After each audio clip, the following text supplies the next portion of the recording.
ফিলিস্তিনের গাজা উপত্যকায় ইসরায়েল যে ভয়াবহ মাত্রায় ধ্বংসযজ্ঞ চালিয়েছে তা দ্বিতীয় বিশ্বযুদ্ধের হিরোশিমার চেয়েও বহুগুণ বেশি ভয়ঙ্কর বলে মন্তব্য করেছেন জাতিসংঘের ফিলিস্তিন বিষয়ক বিশেষ দূত ফ্রান্সেসকা আলবানিজ। তিনি বলেন, ইসরায়েল গাজায় ৮৫,০০০ টন বিস্ফোরক ফেলেছে, যার ধ্বংসক্ষমতা হিরোশিমায় ফেলা পারমাণবিক বোমার চেয়েও ৬ গুণ বেশি। বৃহস্পতিবার জাতিসংঘ মানবাধিকার কাউন্সিলে ফিলিস্তিন পরিস্থিতি নিয়ে উপস্থাপিত সর্বশেষ প্রতিবেদনে তিনি এই তথ্য দেন। আল জাজিরার বরাতে এই প্রতিবেদন প্রকাশিত হয়েছে।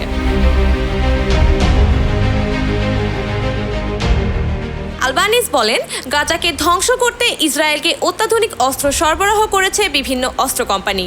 তারা এই যুদ্ধকে মুনাফার উৎসে পরিণত করেছে। তিনি তথাকথিত গাজা হিউম্যানিটেরিয়ান ফাউন্ডেশনকে একটি মৃত্যুফাঁদ বলে আখ্যা দিয়ে বলেন, এটি ক্ষুধার্ত ও অসহায় জনগণকে হত্যা বা গাজা ছেড়ে পালাতে বাধ্য করার জন্য পরিকল্পিতভাবে তৈরি। প্রতিবেদনে বলা হয়, গাজায় গত ২০ মাসে চালানো ইসরায়েলি আগ্রাসনে প্রায় ৫৭,১৩০ জন নিহত এবং ১,৩৪,৫৯২ জন আহত হয়েছেন। শুধু গত ২৪ ঘন্টায় ১১৮ জন নিহত এবং ৫৮১ জন আহত হয়েছেন। নিহতদের মধ্যে ১২ জন ত্রাণপ্রার্থী রয়েছেন। Nusrat Jahan Anika, news 21 international desk.